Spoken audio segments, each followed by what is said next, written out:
On the morning of my wedding, I opened a box from my parents, expecting a note of love. Instead, I found my wedding dress burned to ashes. A sticky note rested on top. "Let's see how you get married now." That was their gift to me, their way of saying goodbye.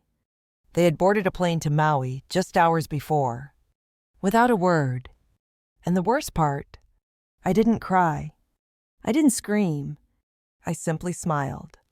Because they had no idea who I was about to become.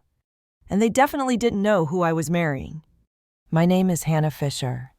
I'm 28 years old. I work in digital marketing, and I've spent most of my life chasing approval from my parents, from strangers, from people who never cared to begin with.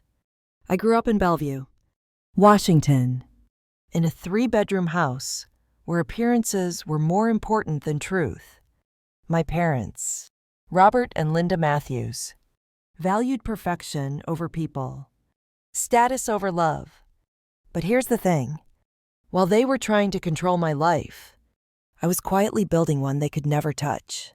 If you've ever been told by your own family that you weren't enough, if you've ever rebuilt yourself from the ashes, you probably think that burning your daughter's wedding dress is a sudden, psychotic move. It wasn't. It was the final act in a play that had been going on for nearly 3 decades. See? In my family, love was never unconditional. It came with rules, expectations, and if you didn't follow the script, you were cast out. I grew up in Bellevue, just outside Seattle, in a house where everything looked perfect from the outside. My parents, Robert and Linda, made sure of that. Dad was a regional manager at Wells Fargo. Mom worked admin for a private insurance firm. They weren't rich, but they obsessed over status like their lives depended on it.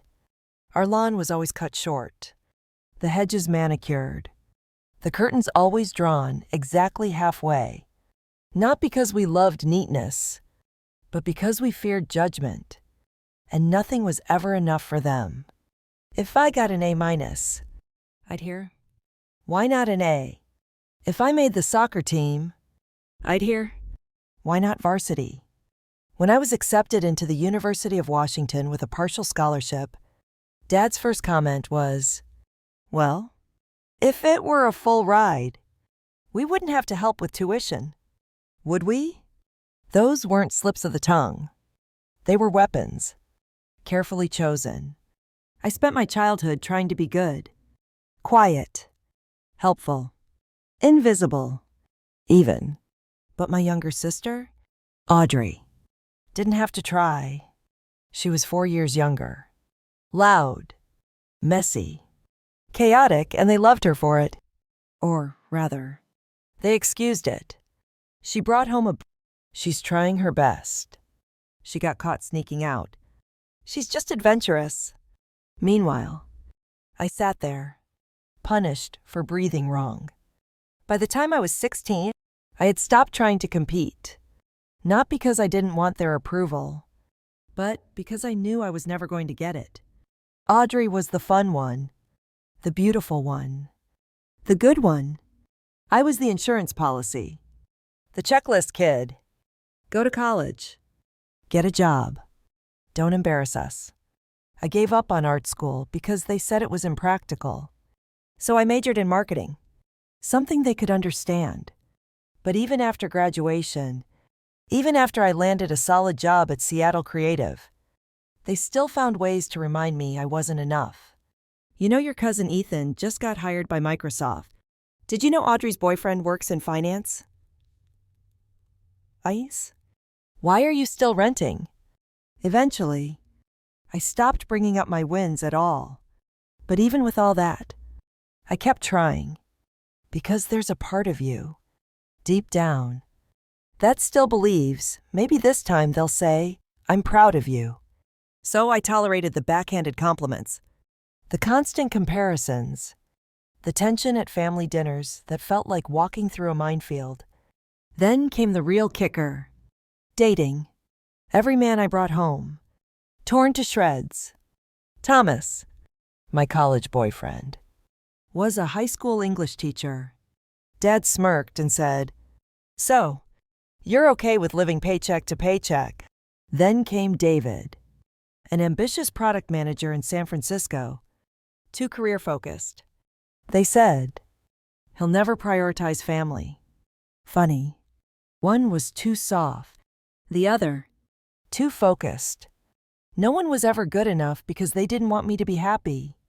Because happiness meant independence, and independence meant losing control of me. Eventually, I stopped bringing anyone home. I moved into an apartment farther away. I limited my visits to twice a month. I started therapy. Dr. Sandra Patel changed my life. "You know what you're describing?" she asked during one of our early sessions. "It's conditional love. You only receive approval when you're exactly what they want. You're not their daughter. You're their reflection." And once I heard that, I couldn't unhear it. I started building boundaries, not walls. Just fences. I made new friends who saw me as a person, not a project. People like Jessica Tran, my old college roommate, now a creative director in Portland, or Martin Rivera, my coworker, who made me laugh without expecting me to prove anything. But the real turning point didn't come from therapy or distance. It came at a gala, a glittering, overpriced fundraising event for Seattle Children's Hospital. My company had donated services, and I was sent to represent the team. I was standing next to a table of handmade ceramic bowls, avoiding another awkward conversation about Q2 analytics, when a voice beside me said, "You look as bored as I feel." I turned. He was tall, dark brown eyes, kind smile, no pretense. "I'm Alex," he said, holding out his hand. "Hannah," I replied, and just like that, something shifted. We spent the rest of the evening talking about everything except work. He didn't brag, didn't humble flex. He asked questions. He actually listened. It felt like breathing for the first time in years. Our first date was at a tiny Italian restaurant in Capitol Hill. He wore jeans, drove a dusty old sedan, ordered gnocchi, and shared it without a second thought. When I asked what he did, he said, "Family business," and didn't elaborate. And I didn't press, because for once, I didn't care what a man did for work. I cared how he made me feel. Seen, respected, safe. That was the start of everything. But it was also the beginning of the end, because the stronger I became, the more fragile my parents' illusion of control grew. And once Alex proposed, once they realized I wasn't waiting for their blessing, they decided if they couldn't control me, they would try to destroy me. You'd think telling your parents you're getting married would be a happy moment. For me, it felt like walking into a courtroom with no defense lawyer. But before the proposal, there was the dinner. Alex and I had been dating for nearly a year. By then, I had met his family, his mom, his dad. His two younger brothers and I was stunned by how normal it felt. Warmth, laughter, questions that weren't loaded with judgment. His mom hugged me after dessert. His dad asked what I loved about my job. No comparisons, no subtle digs, just acceptance. It made me realize how twisted my own baseline was.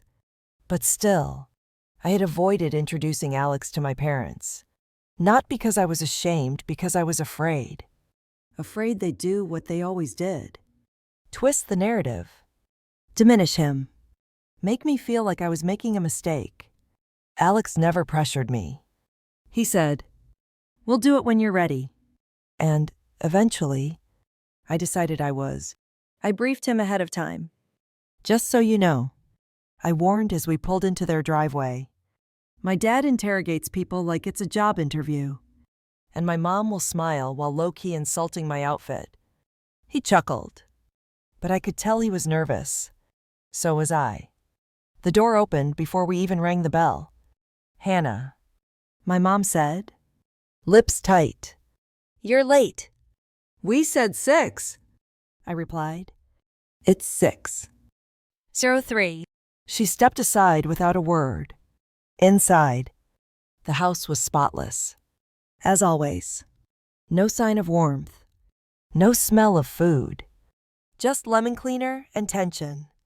My dad walked in from the kitchen, wiping his hands on a dish towel. So, you're Alex, he said. Alex smiled and extended his hand. Yes, sir. Thank you for having me. My dad didn't return the smile, just shook once. Firm, like a dominance move. Dinner was exactly what I expected. Polite, but sharp. Polished, but icy. So, Alex, my mom began over roast chicken. What exactly do you do in the jewelry business? I work in design and sourcing, he replied. She blinked. So you pick out stones? Alex nodded. Among other things, I travel to mines, meet with suppliers, and work with our team on custom designs. My dad cut in. Sounds like retail. Are you behind the counter? No, Alex said calmly. I mostly handle the creative side. But it's still sales. Right? Alex glanced at me, then back at my dad. It's a family business. I've been learning all aspects. No mention of the brand. No name dropping. No flexing. He kept it grounded.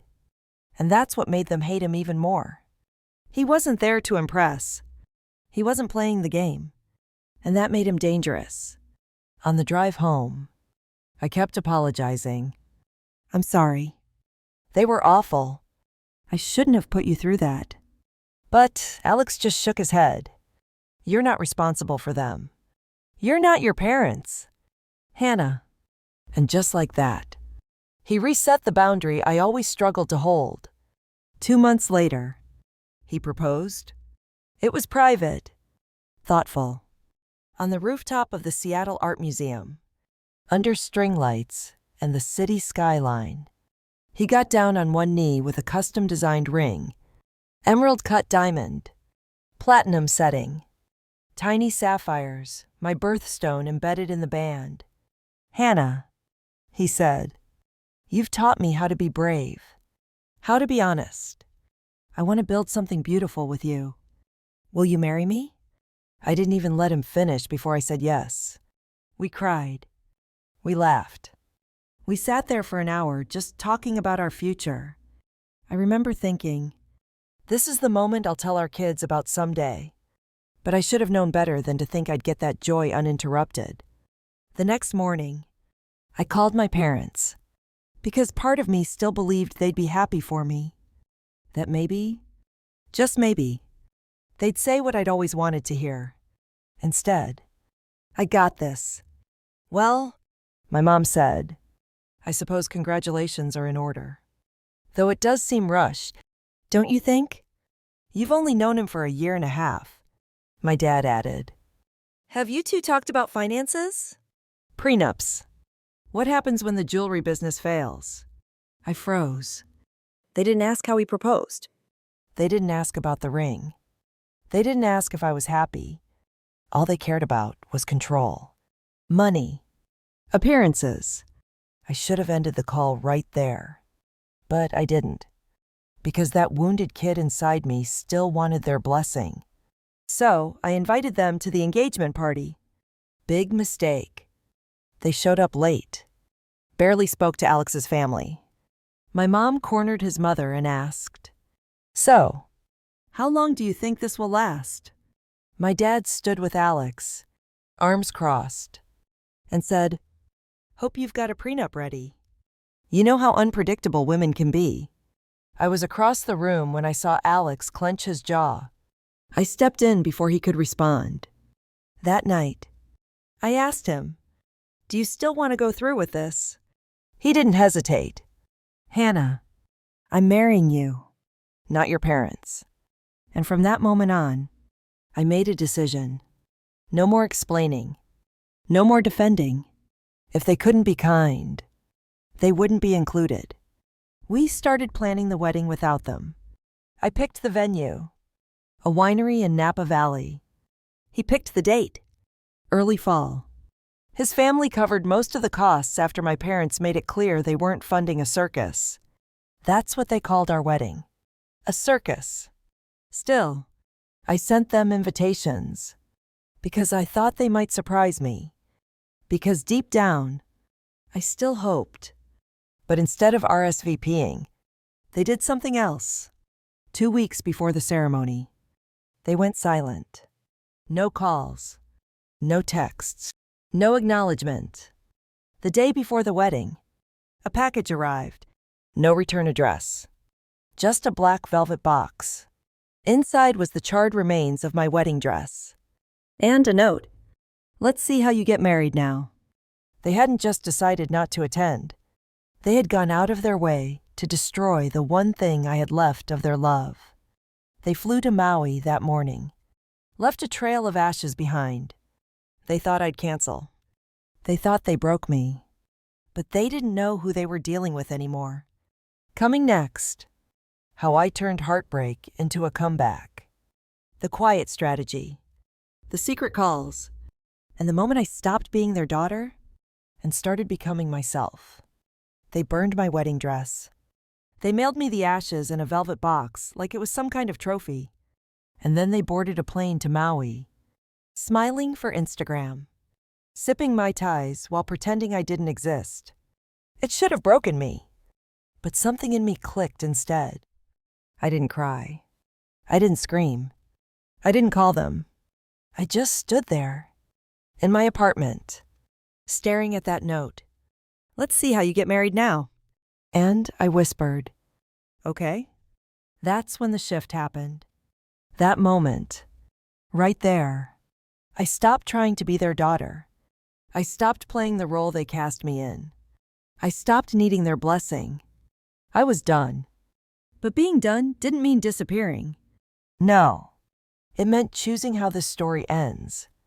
The first thing I did was call Jessica, my college roommate and one of the few people who had seen my parents' dysfunction firsthand. She didn't even wait for me to finish the story. Okay. First of all, we're going dress shopping. Today. Second, I don't know who raised you, but you are a queen, and we are not letting them ruin this. I smiled. Not out of happiness, but out of recognition. Of truth. Of alignment.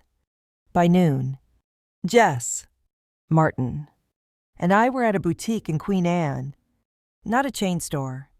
Not a showroom. A small independent designer Jess knew from her creative circles. Someone who took last-minute weddings as a personal challenge. Her name was Carla Renee. And when I told her what happened, she didn't pity me. She nodded once and said, let's make sure you walk in looking like you own the place. 3 days later, I had a new dress. It was nothing like the first one. No ball gown. No lace. Just a sleek, sculpted silk silhouette with a deep V in the back and hand-beaded shoulders. It didn't make me feel like a princess. It made me feel like a woman who had survived something. And that's exactly what I was. Meanwhile, Martin was working on something else. He'd overheard a conversation at work. One of our higher-up clients was in jewelry retail. Turns out, they were longtime fans of Fisher & Co. And when Martin casually dropped Alex's name in a brainstorm meeting, the room got quiet. You know that Fisher? The creative director asked. Martin nodded. Yeah. He's marrying my friend. The client leaned in. Does she know who she's marrying? Martin just smiled and said, she's about to. And that's how the word started spreading quietly. Strategically. Not through gossip. Through admiration. Through truth. No one knew Alex's full story. Not even me. Because he'd never flaunted it. But when I asked him, really asked, he told me everything. His great-grandfather started Fisher & Co. in 1920 as a one-man workshop in New York. His grandfather expanded it across 3 states. His father took it global. And Alex. He was being groomed to take over the creative division entirely. He didn't tell people because, as he put it, I don't need anyone loving me for what's in my bank account. He had quietly worked his way up from design and intern to lead sourcing and design strategist. The emerald-cut diamond on my ring. He designed that himself. Suddenly, all the offhand comments my parents made, the digs about retail jobs, the condescension over picking stones, it all came back like a montage of blind arrogance. And that's when the idea came to me. Not to humiliate them, not to call them out, but to show them in the most polite, unshakable, undeniable way possible that I never needed their validation. I only needed my voice. With Jess, Martin, Carla, and Alex's family at my side, I finished planning the wedding. We didn't downscale. We didn't postpone. We leveled up. We moved the location to a private vineyard estate in Calistoga, Napa Valley. We upgraded the catering to a Michelin star chef, courtesy of Alex's mother's friend, and we sent out new invitations with custom calligraphy. To everyone, except my parents. Audrey, my sister, texted me out of nowhere that week. Mom said you're being dramatic. She says you'll regret this.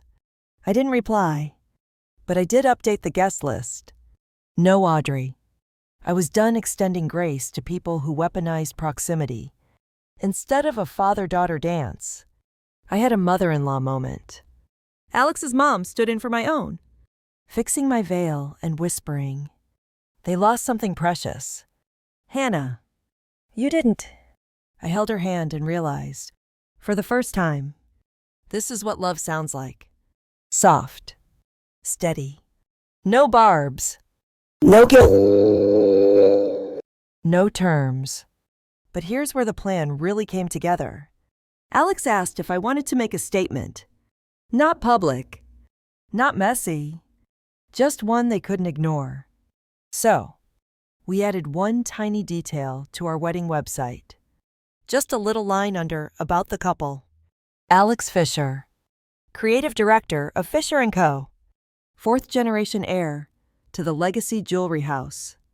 And next to it, Hannah Fisher, née Matthews, digital marketing strategist, artist, and survivor of conditional love. That's it. No drama, no confrontation, just facts. And as expected, word got back to them. How do I know? Because 2 days before the wedding, I got an email from my mother. Subject: rethinking things. No greeting. No apology. Just, we feel we may have misjudged Alex's potential. Let us know if it's still possible to attend. I didn't reply. Not out of revenge, out of clarity. Because this wasn't about Alex.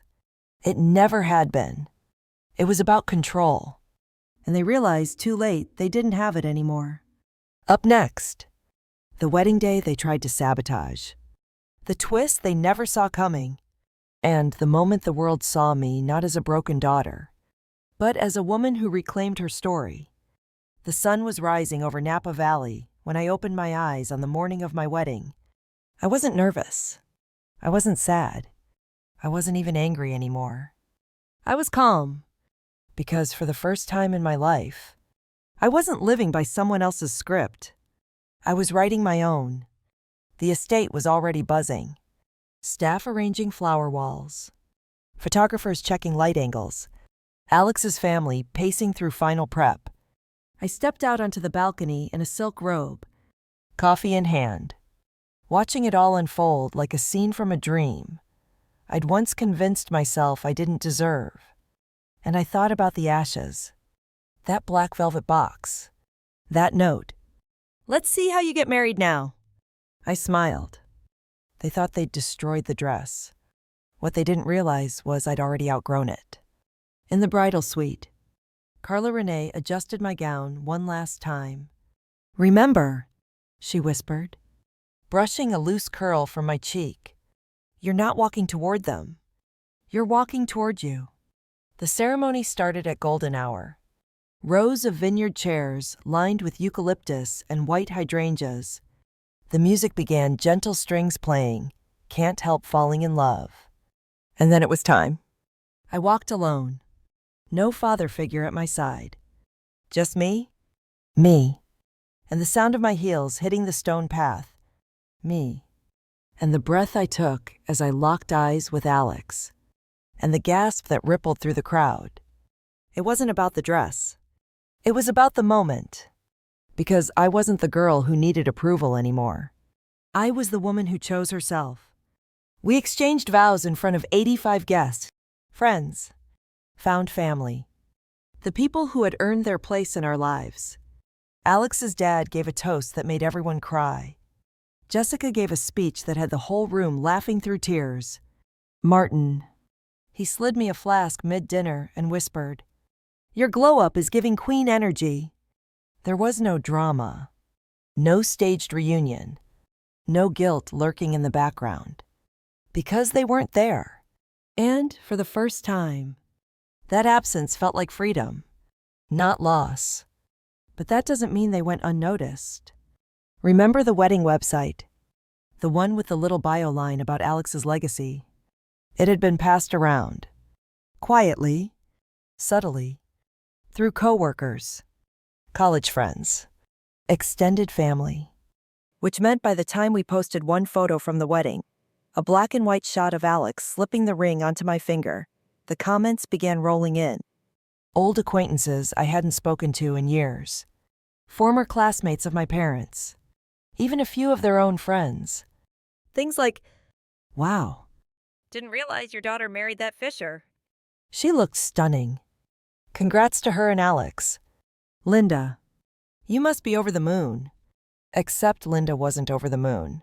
She was over in Maui, with a shattered illusion and no idea how to spin the story. I know this because Audrey texted again. "Mom's freaking out. Everyone's asking why you didn't invite them."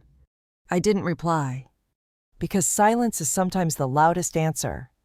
But the most satisfying moment came 2 weeks later. A glossy white envelope arrived in our mailbox. Return address: Matthew's family, Bellevue, WA. Inside was a handwritten card. My mother's handwriting. Slanted and tense. "We regret not being part of your special day. We hope there's still a chance to reconnect." No apology. No mention of the dress.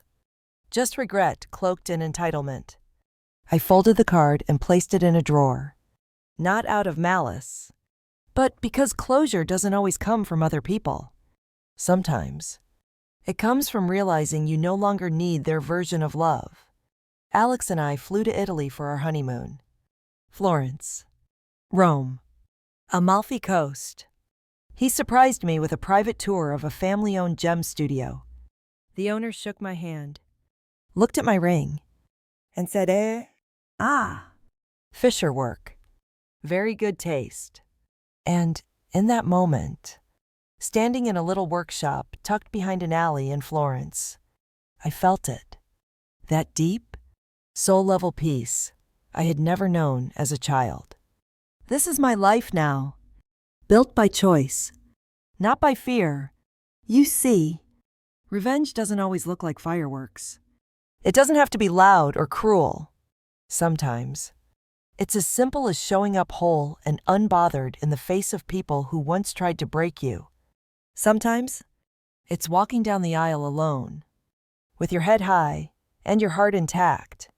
Sometimes, it's becoming the version of yourself they never believed you could be, and not needing them to see it, because you already know who you are. Up next, how silence became power. How the people who hurt me were finally held accountable not by force, but by truth. And how peace isn't the absence of conflict, but the absence of control. When we came back from Italy, I expected to feel, triumphant. like I had just won something. But the truth is, I didn't feel like I'd won. I felt still. Still and full.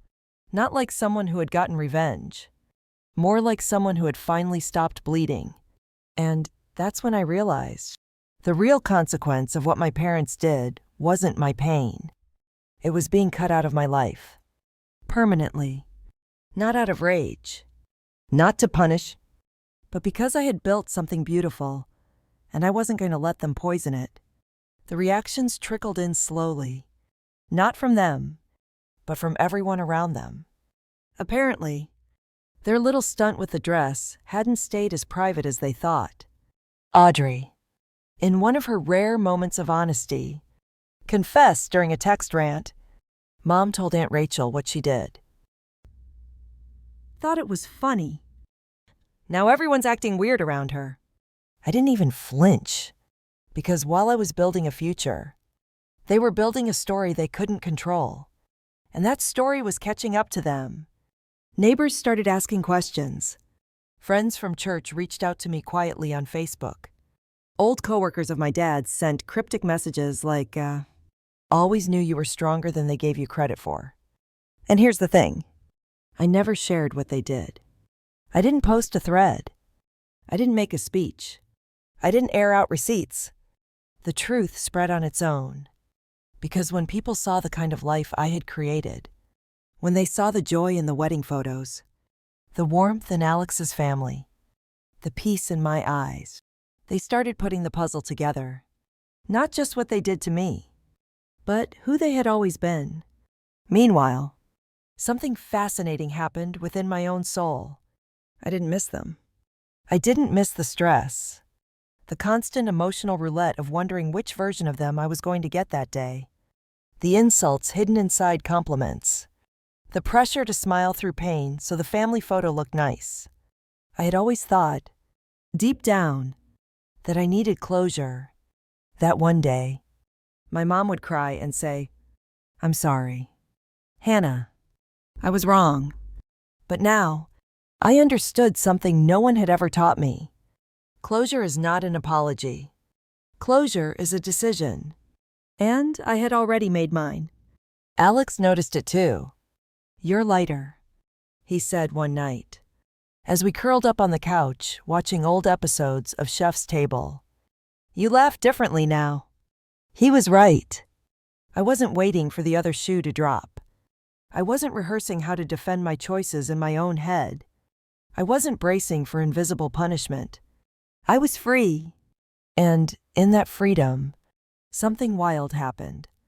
I started painting again. Just a little at first, sketches on weekends. Watercolor experiments on old paper. But it grew, like something that had been starved was finally being fed. Eventually, I turned our spare room into a studio. I began selling prints on Etsy. Then commissions. Then licensing deals with a small boutique. Not to prove anything, but because I had space again. Space in my heart, in my mind, in my calendar. Space that used to be occupied by trying to survive. Audrey kept trying to play messenger. Sometimes it was guilt-flavored. "They're your parents, Hannah. One day they'll be gone." Sometimes it was transactional. "Dad says he'll help you with your art business if you talk to him again."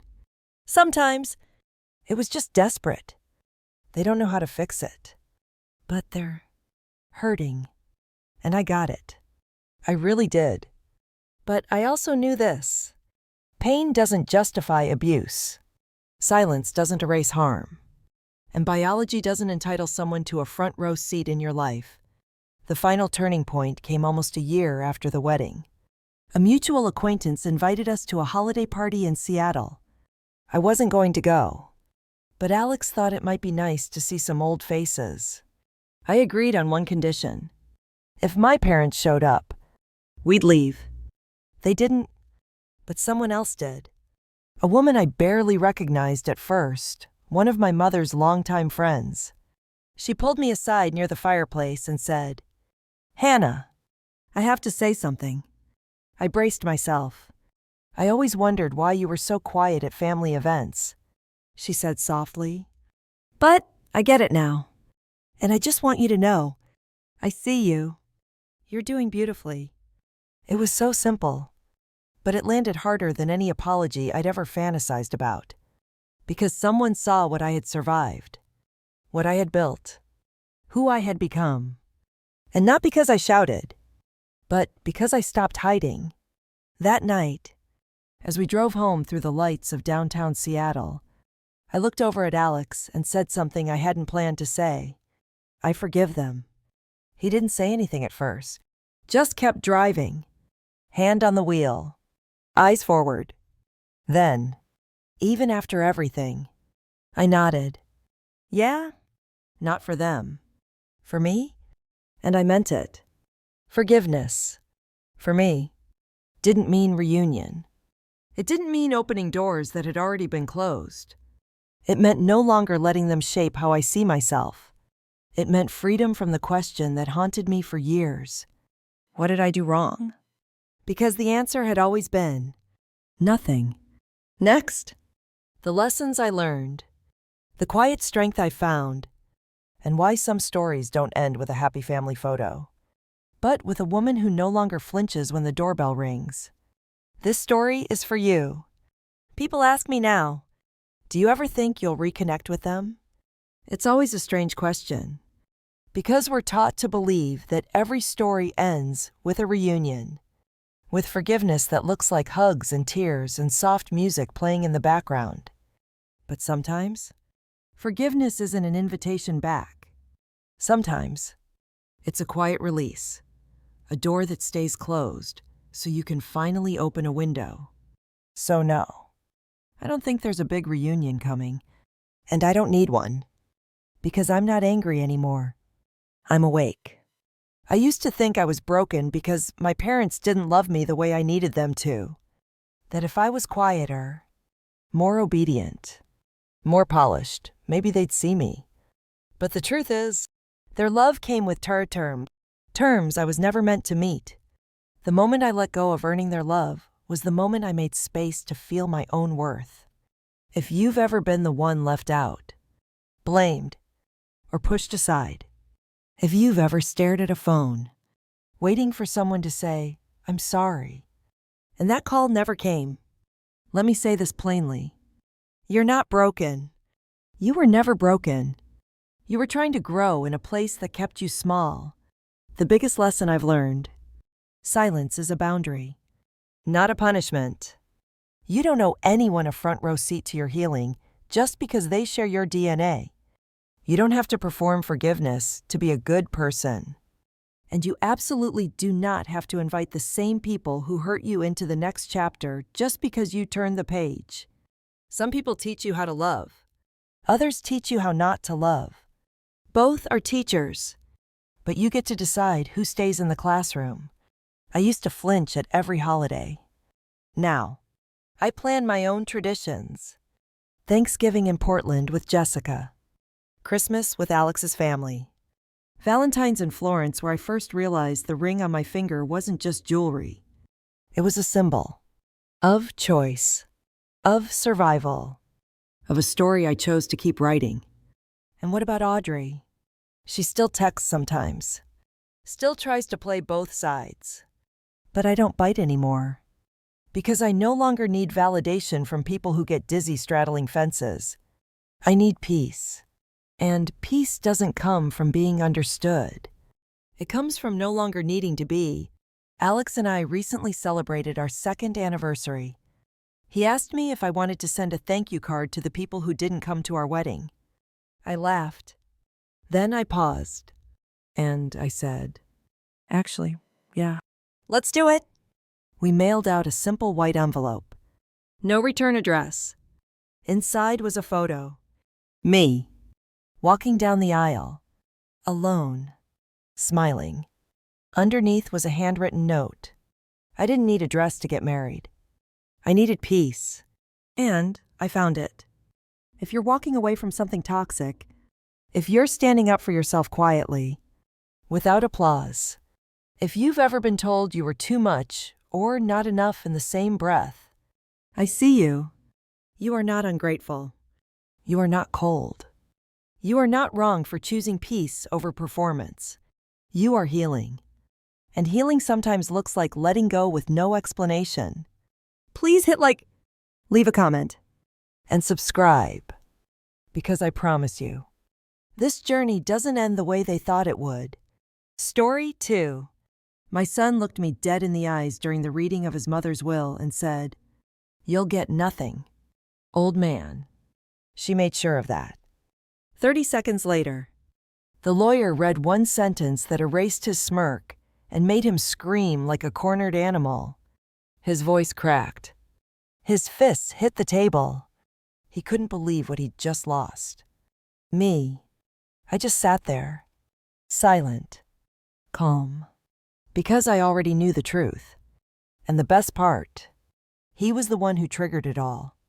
My name is Jerry Foster, and I'm 65 years old. I live in Casper, Wyoming, in a modest one-bedroom apartment that smells faintly of strong coffee and worn-out memories. My ex-wife Briana passed away last week. We were married for 22 years, divorced for 15, and she built an empire after we split. Her estate, $34 million. Her will, a ticking bomb. And my son, Dustin Foster, her pride and joy. Ivy League educated, polished, ruthless. He made sure I knew I was a relic, a footnote in their world of crystal chandeliers and capital gains.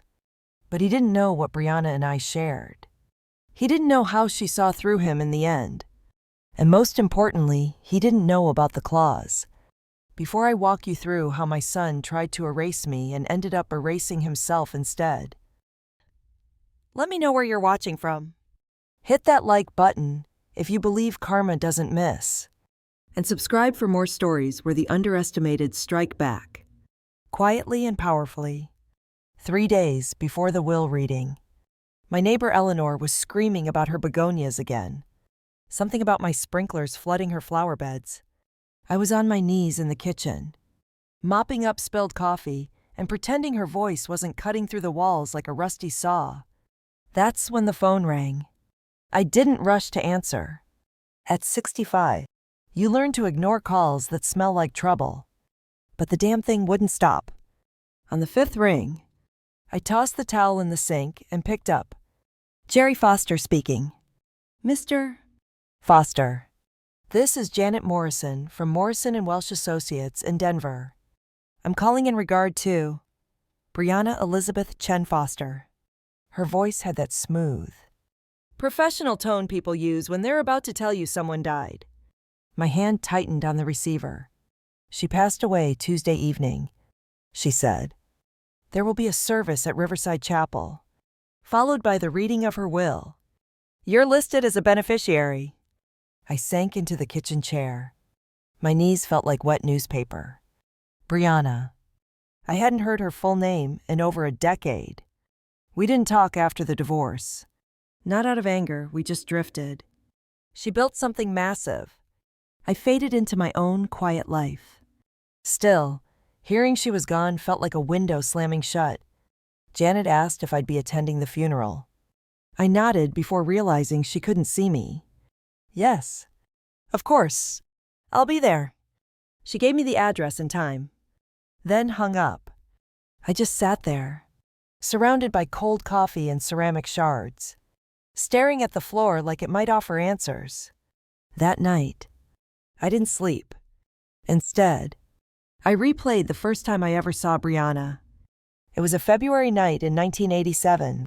I was sitting in a diner in Casper, halfway through a slice of apple pie, when she stormed in, wearing a red wool coat, and started arguing with the manager about gender discrimination. You're telling me women can't handle the weekend manager shift because we get emotional, she said, loud and clear. That's the dumbest thing I've heard this week. She was fierce, focused, electric. The manager fumbled, and she handed him a business card before walking out like she owned the place. I never forgot that moment. 3 days later, I called the number on the card. We went out for dinner, same diner. She wore that same red coat, 6 months later, I proposed right where we met. Back then, we had nothing but each other and a second-hand couch that squeaked when you sat too hard. But we had love. Real, messy, imperfect love. Then came Dustin, our miracle kid. Briana gave birth to him like she did everything else, fiercely and without complaint. She loved that boy so much, it scared me sometimes. I watched her rock him in the hospital room, one hand holding him, the other flipping through a business magazine someone had left on the nightstand. Even then, I think I knew. She had plans. Big ones. By the time Dustin was 7, he had a state-of-the-art computer in his room, a private tutor for math, and more confidence than I had at 40. At 10, he was coding. At 12, correcting wine lists at restaurants. At 14, he rolled his eyes when I suggested we go camping. "Dad, you don't get it," he'd say. And he was right. I didn't. Because the more Briana succeeded, the more I faded. We moved from our 2-bedroom rental to a 5-bedroom house in a Denver suburb. Granite countertops, imported tiles, chandeliers, guests who wore Rolexes and talked about hedge funds. I worked maintenance at a power plant. Honest job. Nothing flashy. At dinner parties, people would ask what I did. Briana would step in before I could answer. "He works at the power plant," she'd say, with that soft tone people use when talking about someone who just got out of jail. She didn't mean to belittle me, but the truth was, she outgrew me. Or maybe she thought she did. Dustin followed in her footsteps. They went to conferences together, talked strategy, finance, IPOs. I became the shadow, the man who was there in family photos but not in conversations. We divorced when Dustin was 20. Briana gave me a fair settlement. I took an apartment back in Casper and rebuilt my quiet life. I still called on birthdays, still sent Christmas cards. Dustin never replied. When Briana's firm hit the 8-figure mark, I saw the headlines. She was named one of the top 100 women in business. I was proud. Still am. But I was no longer part of that story. Or so I thought. That's why the call from the law office shook me. I didn't think Briana would leave me anything. I didn't think she even remembered me. Turns out, she remembered everything. And so, I packed a suit I hadn't worn since our son's graduation. I drove 6 hours to Denver. I shook hands with strangers in black ties. I stood in the back at the funeral, watched Dustin take center stage. He looked so polished, so in control. But he had no idea that by the end of the week, he'd be the one left out in the cold. The funeral was beautiful in that curated, professional way that rich people know how to arrange. It was held at Riverside Chapel in downtown Denver, polished marble floors, soft chamber music, a slideshow of Briana's achievements looping on a massive screen. No family photos, just awards, magazine covers, her TED Talk clips. It was her final brand statement. I stood in the back. No one asked who I was, which was fine. I wasn't there to be seen. Dustin, on the other hand, was front and center, wearing a black tailored suit, flanked by 2 assistants and Briana's estate lawyer, like some high-profile CEO at a shareholder meeting. He gave the eulogy, called her the most visionary woman of her generation, and didn't mention me once. Not even a whisper of our past. No, my father or they built a life together once. I didn't expect a warm welcome. But what I didn't expect was the smirk when he finally spotted me in the back row. His lips curled ever so slightly, like he was looking at a janitor who'd wandered into the wrong meeting. After the service, there was a brief reception at a hotel nearby. I grabbed a black coffee, stood near the window, and stayed out of the way. A few of Briana's old colleagues nodded politely. No one asked questions. Then Dustin walked over. Alone. He sipped from a crystal glass of scotch like he owned the place. Probably did. Well, he said. Didn't think you'd show. She was my wife once, I replied quietly. Was. A long time ago, he said. Not even looking at me. Anyway, it's probably best you're here. Might save some confusion later. What's that supposed to mean? He finally turned to face me. Let's be honest. Jerry, he said, voice calm but laced with contempt. You're not in the will. There's no way Mom would have left anything to someone who abandoned the life she built. I didn't abandon anything, I said. He shrugged. Divorces are funny. People remember what they want. I stared at him. My son. Same dark eyes as Briana. Same sharpness in the jawline. But there was none of her heart in him. Just polish. Strategy. Calculation. I'm not here for money, I said. Good, he replied. Because you're not getting any. Then he walked off. Just like that. Leaving me standing by a table of untouched finger foods, surrounded by people who spoke in financial terms I didn't even understand. I thought that would be the end of it. But then came the reading of the will. It was scheduled for 4:30 at Morrison and Welch's downtown office. Glass walls. Suits everywhere. The kind of place where people don't smile unless it's profitable. Janet Morrison led the meeting. She welcomed Dustin and me into the main conference room. Her assistant placed 2 thick folders on the table, one for each of us. Dustin leaned back, confident, his scotch still in hand. I could feel the tension in his body language. He was waiting for the win. The final confirmation that he'd inherited it all. The house. The business. The stocks. The narrative. Janet began reading. Standard legalese at first. Funeral costs covered. Charitable donations to a women's entrepreneurship fund. A trust for Dustin's future children. Should he ever have any? Then came the line that changed everything. And to my former husband, Jerry Foster. I leave a 49% stake in Chen Foster Strategic Consulting, as well as executive veto power on any merger, sale, or restructuring of the firm for the next 10 years. Dustin froze. I heard the breath catch in his throat. He blinked once, twice. Then his face turned red.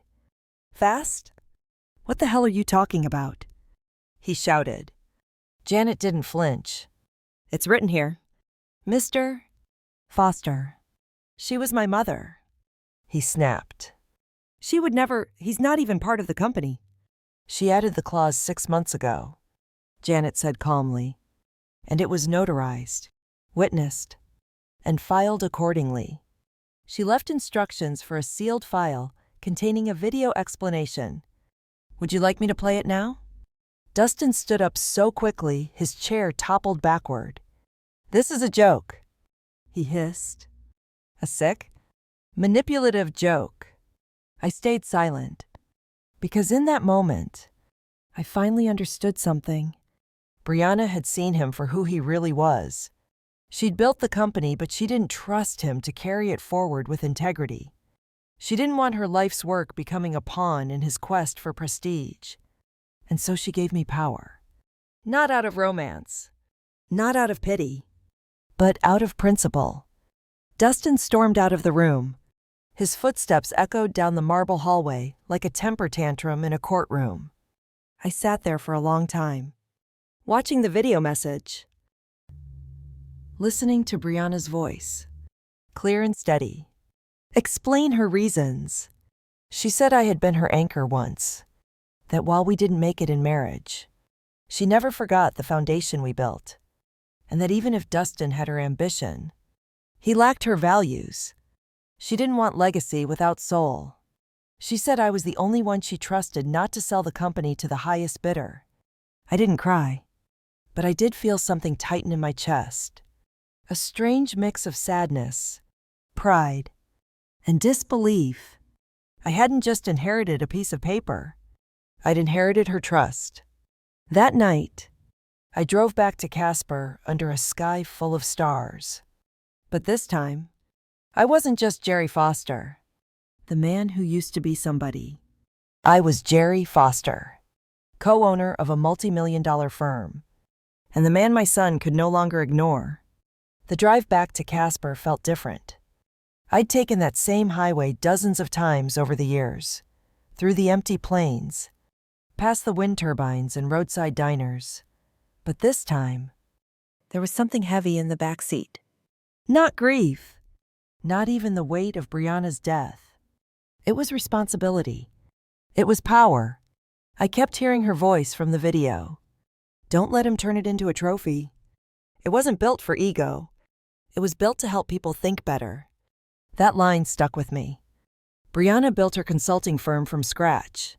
When we were married, It was a side hustle, sticky notes on the fridge, client calls on the couch after Dustin went to bed. She worked harder than anyone I'd ever seen. I fixed pipes and climbed turbines. She built systems, solutions, strategy. And now, I owned 49% of that empire. I didn't want to run the company. I didn't even know how to run the company. But I knew what Briana feared. That Dustin would gut it, sell it off in pieces, rebrand it as something sleeker and colder, then flip it to the next corporate buyer for a 10-figure payout. That's what she was protecting it from. And now, so was I. Still, I had no illusions. Dustin wasn't going to walk away. He'd fight. Challenge the will if he could. Use the media. Pressure the board. Freeze me out with strategy. And I'd been out of that world for decades. So I did the one thing I've always been good at. I got to work. I spent the next 2 weeks calling people I hadn't spoken to in years. One of Briana's early business partners, Thomas, now semi-retired in Arizona. Her former CFO, Lisa, who'd quietly left the firm last fall. A receptionist named Molly, who used to bring cookies to the office on Fridays and left after Dustin became interim CEO. They all had stories. Small things. Dismissive comments. Restructurings that made no sense. Layoffs that targeted people loyal to Briana's original mission. It painted a picture. Dustin wasn't just reshaping the company. He was scrubbing her fingerprints off it. Every speech he gave, every rebranding effort, every press release he was rewriting history, turning Chen Foster Strategic into the Foster Group. As if Briana had been a placeholder. I knew then what I had to do. I couldn't run the company myself, but I could stall him. Hold the line. Use my veto power to stop any major sale or restructuring, which meant I needed leverage. So I read the company's charter. Every word. Briana never did anything halfway. She'd baked protections into the structure years ago: board rules, conflict resolution clauses, equity freezes, and tucked deep in the governance policy, a clause that allowed a shareholder with 30% or more equity to nominate an ethics oversight review if the CEO's decisions presented a documented conflict of mission. That was mine. If I could prove that Dustin's decisions directly violated the firm's founding values, Briana defined in writing, then I could force a board review, possibly even a vote of no confidence. The kicker.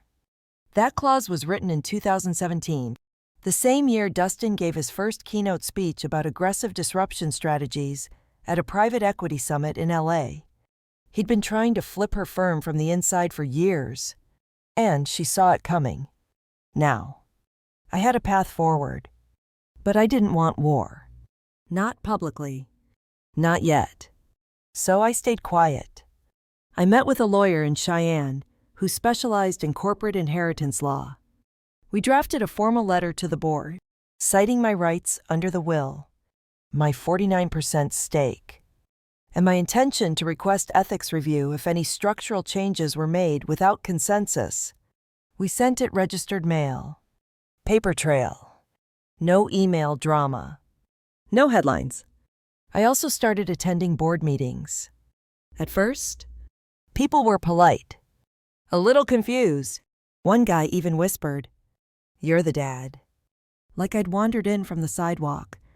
But over time, they saw I wasn't just a placeholder. I listened. I asked smart questions. I reminded them, gently, what the company was built to do, and I never raised my voice. Dustin, on the other hand, did a lot, especially when he proposed a merger with a tech analytics firm known for mass layoffs and surveillance software. I vetoed it. He was furious. Told me I was sabotaging progress. Called me an emotional liability in front of the board.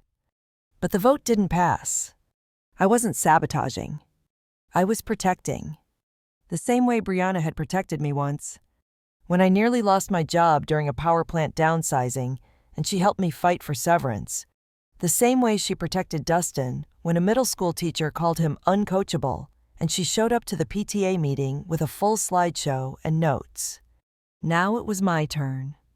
Protect the name, the work, the values. Not for legacy, but for justice. Dustin wasn't finished. He was about to launch his biggest move yet.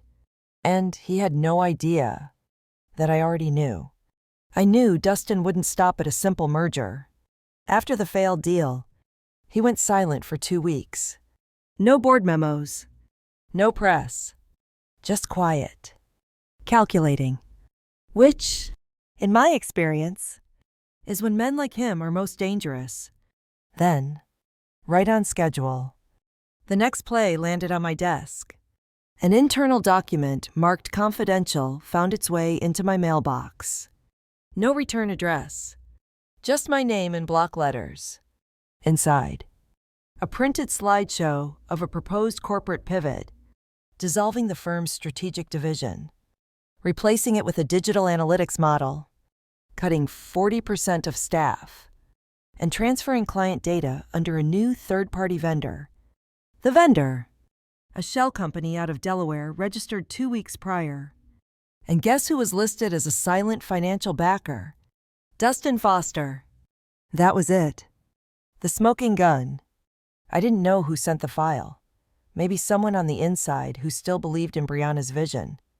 Maybe Lisa, the former CFO. Maybe Molly. Didn't matter. Now I had proof, so I did what I do best. I waited.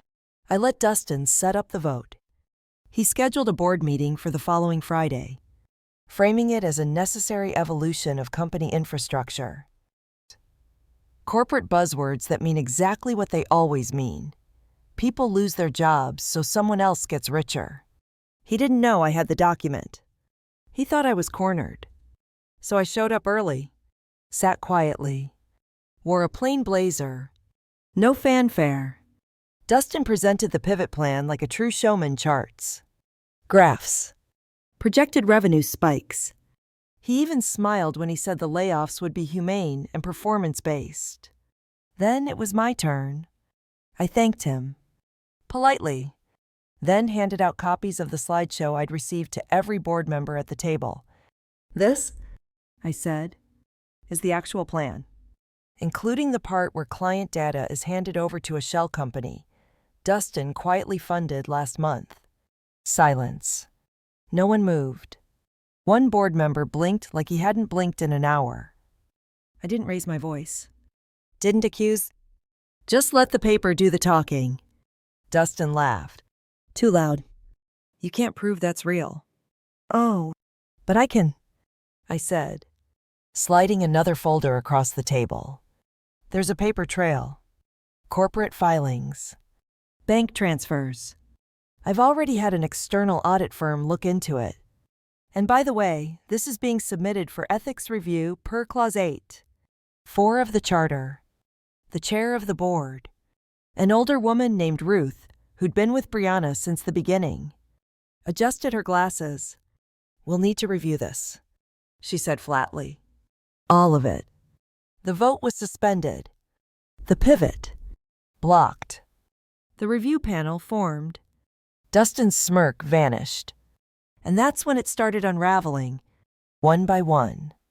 People began to speak up. The head of operations mentioned unusual budget reallocations. An intern stepped forward about inappropriate internal pressure. A junior partner admitted Dustin had privately suggested dissolving the original company structure within a year. It wasn't dramatic. No explosions. No shouting match. Just quiet exposure. Like a curtain slowly being pulled back on a stage set too perfectly. 3 weeks later, the board called an emergency session. They'd completed their review and unanimously voted to remove Dustin Foster as CEO for ethical misconduct and breach of fiduciary responsibility. He didn't even show up to the vote. Instead, I got a terse email. You win. Congratulations. But it wasn't about winning. I wasn't celebrating. I wasn't popping champagne. Because revenge, at least the kind that sticks, isn't about noise. It's about clarity. Briana trusted me to hold the line. And I did. The next day, I received a package from the firm's archives. Inside was a letter handwritten, dated just 2 weeks before she passed. Jerry, if you're reading this, it means I had to make the kind of choice no mother should. But I trust you. I always did. Even when I couldn't say it out loud. You knew what mattered. Don't let him turn this into something ugly. And don't let him turn you cold. Either. We were never perfect. But you never stopped standing still in the chaos. That's why I chose you. Thank you. B. I held that letter for a long time. Didn't cry. Just sat in the silence of my kitchen. The same one where I'd spilled coffee the day I heard she died. Except now, everything was different. I didn't want control of the company. I didn't want Dustin's position. I just wanted to preserve what mattered. So I did the last thing she would have done. I called Ruth, the board chair, and requested they appoint an interim CEO from within. Someone who had been with the company since its early days, who understood its mission. Then I stepped back. Not out. Just back? Because some legacies aren't meant to be conquered. They're meant to be protected. And as for Dustin, he disappeared. But not entirely. Because one day, months later, he showed up at my front door. I didn't expect to see him again. After the board removed Dustin, he vanished from headlines and inboxes. His company-issued phone went dark. His social media wiped. It was like he pressed mute on the world. And honestly, I thought that was the end of it. I didn't celebrate. I didn't call friends or crack a beer. I just went back to my routines mornings at the park. Evening crossword puzzles. Checking in with the ethics committee from time to time. Quiet things. Steady things. Until the knock. It came on a Tuesday. Mid-morning. Overcast sky. I was making eggs. 3 short knocks. Sharp. Hesitant. I opened the door, and there he was. Dustin. Hair longer. Face thinner. No tailored suit this time. Just jeans and a sweatshirt that looked slept in. He didn't say anything at first. Just stood there, shifting from foot to foot like he didn't know why he came. You gonna stand there all day? I asked. He blinked. Can I come in? I stepped aside. He walked into my kitchen like it was a foreign country.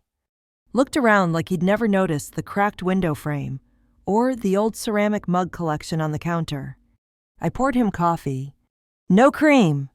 No sugar. He used to hate it that way. He took it without a word. We sat. 5 minutes passed. No one spoke. Then he said, "She told you everything, didn't she?" I nodded. Enough. She knew I was trying to restructure. She knew you were trying to erase her. He flinched. Just barely. But I saw it. I wasn't trying to. I just wanted it to be mine. he said quietly. To prove I could do it without her. That's not leadership, I said. That's ego. He didn't argue. I messed up, he muttered. I was angry. At her. At you. I thought you left because you were weak. Because you didn't fight. I let that hang in the air. Then I said, sometimes the strongest thing you can do is let go before you become someone you hate. He looked down at his coffee. His hands were shaking slightly. I got offers, he said. After the fallout. Overseas consulting gigs. Startups. But none of it felt real. None of it felt like hers. I stayed quiet. I came here because I needed to say it. That I was wrong. About everything. He looked up. I hated you. For years. For leaving. For not being like her. And now? I asked. He let out a breath. Now I think, you were the only one who actually knew who she was. That hit harder than I expected. There wasn't a dramatic hug. No teary reconciliation. We didn't suddenly become a Hallmark movie. But in that moment, something shifted. He saw me, not as the man who disappeared from the photos, but as someone who'd quietly stood guard over the one thing that still tied us together, her, Briana. Eventually, he stood up. Thanks for the coffee, he said, glancing at the half-full mug. I walked him to the door.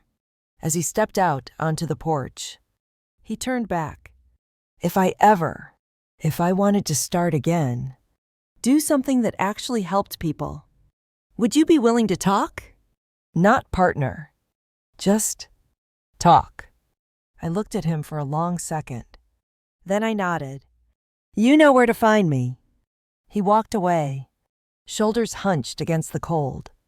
No car waiting. Just him and his hands in his pockets. I watched until he turned the corner. Closed the door. Stood there in the quiet. No music. No celebration. Just peace. That was the real victory. Not the shares. Not the vetoes. Not the boardroom standoff. But this moment where silence finally felt earned. I didn't get justice in a courtroom. I didn't destroy him. I didn't need to, because the truth had already done that. But what came after? That's where the real story lives. They say revenge is a dish best served cold. But they're wrong. Real revenge, the kind that sticks, isn't cold. It isn't loud. It doesn't come with explosions or applause. It comes in moments of quiet clarity. It comes when you look someone in the eye, and they finally understand the damage they caused. Not to you, but to themselves. And then you leave them to sit with it. That's what happened with Dustin. He wasn't destroyed. He wasn't humiliated in front of the world. I didn't strip him of his money or make him beg. I just gave him the truth, and it undid him more than I ever could have. That truth. You can't build a life or a legacy by stepping over the people who raised you. And you can't rewrite the story just because you don't like who showed up in chapter 1. Briana wasn't perfect. Neither was I. We were flawed. Stubborn. Two people who didn't know how to hold each other without pulling in different directions. But we built something together. Something real. And even after all the years, all the distance, she still believed I was worth trusting with what mattered most to her. That's more than revenge. That's redemption. And Dustin, he showed up. Eventually. Not to grovel or reclaim the spotlight. Just to listen. Maybe he won't change. Maybe he'll go back to chasing influence and investors and headlines. Or maybe just maybe he'll remember that not everything worth building shows up on a spreadsheet. I don't know. And I don't need to. Because I'm not chasing closure anymore. I'm not trying to win arguments that ended years ago. These days, I wake up early, brew a pot of black coffee, walk past Eleanor's porch. She still complains about my sprinklers, and sit on the park bench near the creek Briana used to love.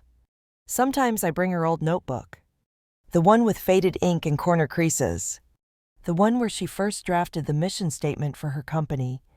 Every time I read it, I see the same sentence at the top of the page. What we build should outlive our ambition. She wrote that before Dustin ever gave his first TED-style talk, before she was on the cover of business magazines, before any of us had the words to explain what we were really chasing. It wasn't wealth. It was meaning. And sometimes, meaning comes back around in the most unexpected ways. So, if you're listening to this and thinking about someone you've written off, someone who disappointed you or faded out of your life, ask yourself, is the story really over? Or are you just in the part where things get quiet before they start to heal?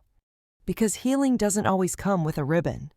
Sometimes, it shows up in the form of silence, or an unspoken apology, or a knock at the door on a cloudy Tuesday morning.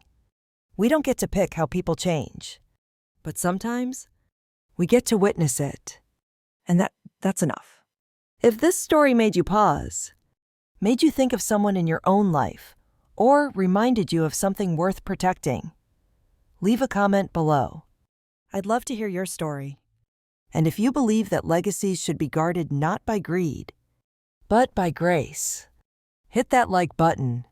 Subscribe for more stories where the quiet ones rise and the loud ones learn, because sometimes the people they count out are the ones who carry everything that counts.